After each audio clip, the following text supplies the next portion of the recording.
I want to propose that the first film, Mad Max, by director George Miller, may be read psychologically as the infant Max Rockatansky being separated from Jessie, his mother figure. Then, over the course of the film series, Max reunites with various mother figures as he tries to come to terms with this separation and his newfound independence and sense of himself as a man. He finally does so with Furiosa in the fourth film, Fury Road. In doing so, he has finally begun to adopt a mature masculinity, rather than the psychotic, dominant role model of masculinity portrayed by other characters in the film series.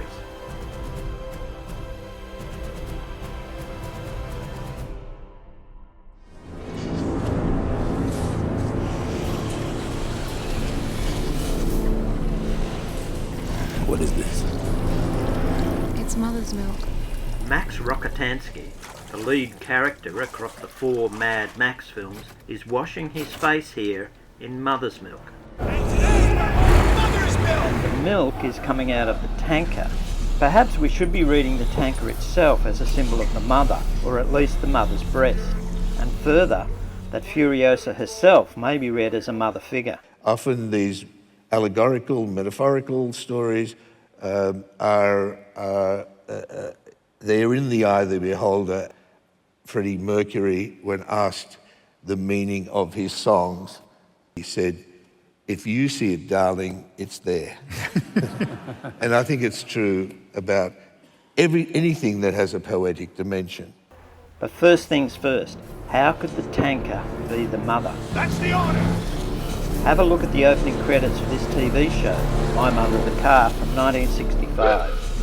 Well, you all may think my story is more fiction than it's fact, but believe it or not, my mother did decided she'd come back as a call. I think that the base of all this whole thing is this providing for a child.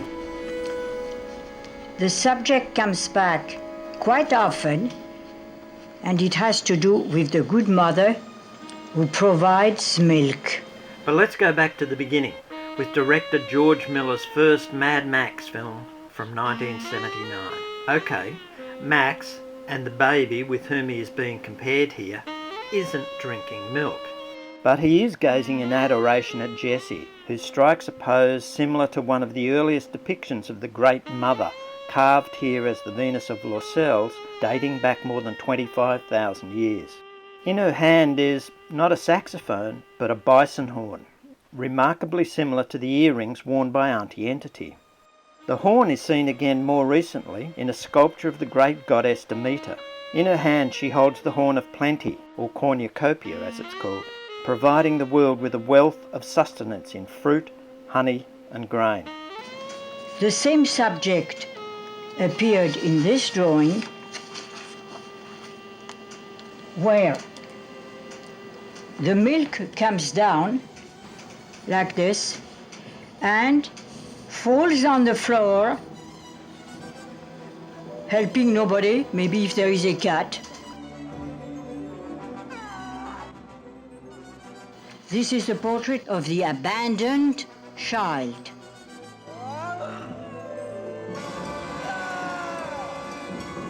I want to propose that the first film may be read psychologically as the infant Max being separated from Jessie, his mother figure. Then, over the course of the film series, he is trying to reunite with the mother figure, and finally does so with Furiosa.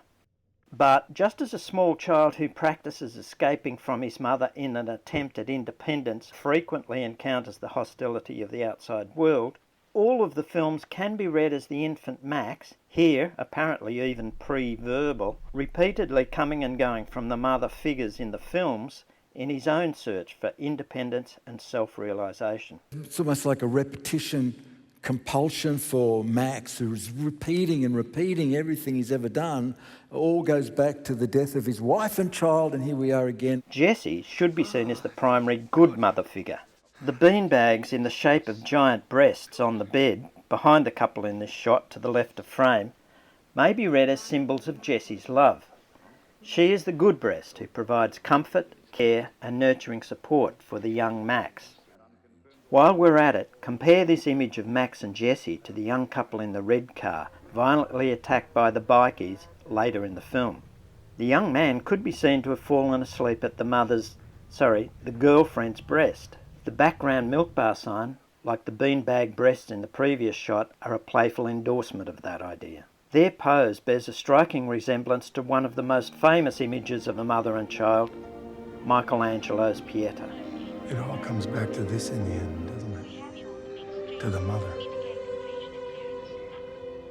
But to Jessie's disappointment, notice how Max breaks away from her encircling embrace of him, as he does the next morning when, against her wishes, he goes off to work to play with his friend Goose, just like two kids in the schoolyard.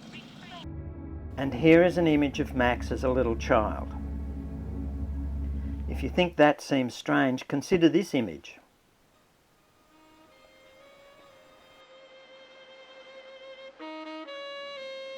And Jessie's attitude here with Max might be echoing another famous image, Bellini's Madonna and Child.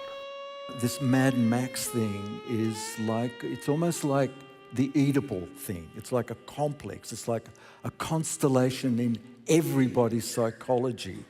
It's an allegory, but not just an allegory of the world, political and social, but also an allegory of the world that is very psychological and deep within us.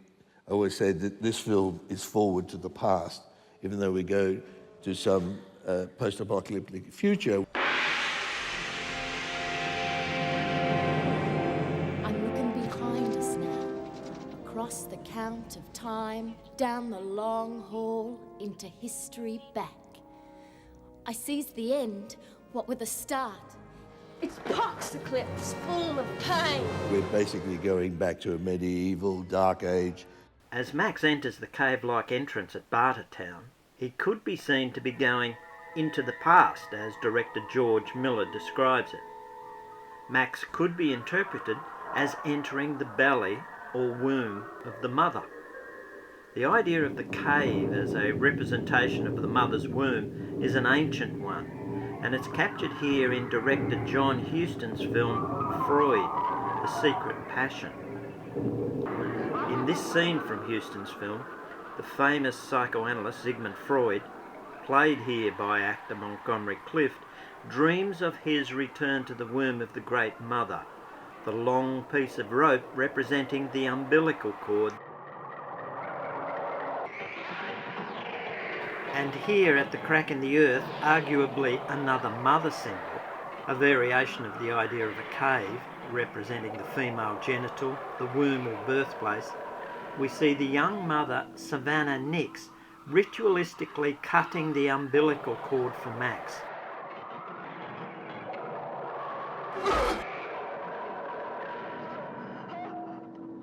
Recalling a similar scene from the first film.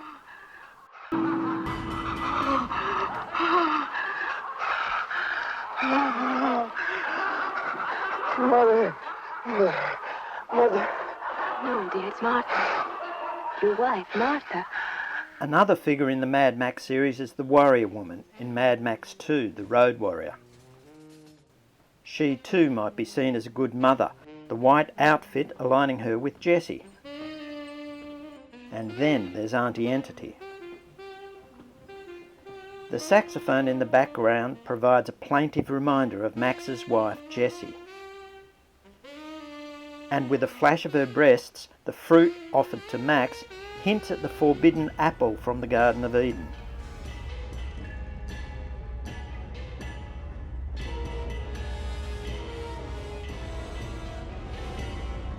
But Auntie, with a gang of bad boy bikies and warriors, should be seen as the bad mother. Remember, in Bartertown it's not nourishing breast milk or even beer that Auntie offers the thirsty traveller, but quite possibly poisoned radioactive water. What's a little fallout, huh? Have a nice day! According to the artist Louise Bourgeois and the many commentators who have written about her sculpture, This giant spider called maman, the French word for mother, represents both the good mother, who nurtures her children, the eggs in her underbelly, but also the spider can represent the terrifying bad mother, who can devour her children, as suggested in this sculpture of Mother and Child by Henry Moore.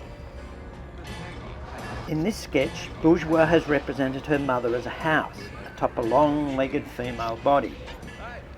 It is possible to see a reflection of Bourgeois' spider maman in Auntie Entity's tower at Bartertown.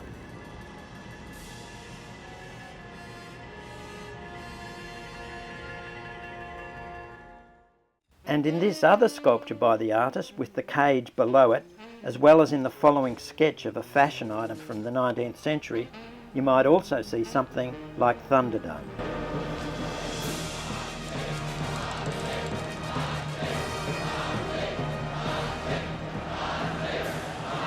Max and Auntie Entity become somewhat reconciled at the end of Beyond Thunderdome. Well, ain't we a pair? Raggedy Man. Furiosa is a combination of each of the earlier mother figures. First of all as the fearsome warrior woman of the second film, then somewhat akin to Auntie Entity in the third film. You're the first to survive the audition. But later, in the body of the tanker, the protective life-sustaining womb of the mother, Max becomes united with Furiosa. The symbolism is made clear when Max and Furiosa literally become joined with something very like an umbilical cord.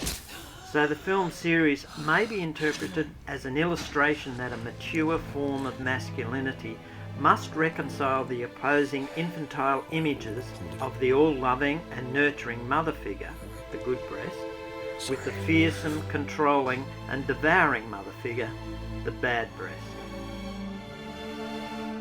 Max. My name is Max. And also to come to terms with female aspects of his own character. That's my name. But that's another essay.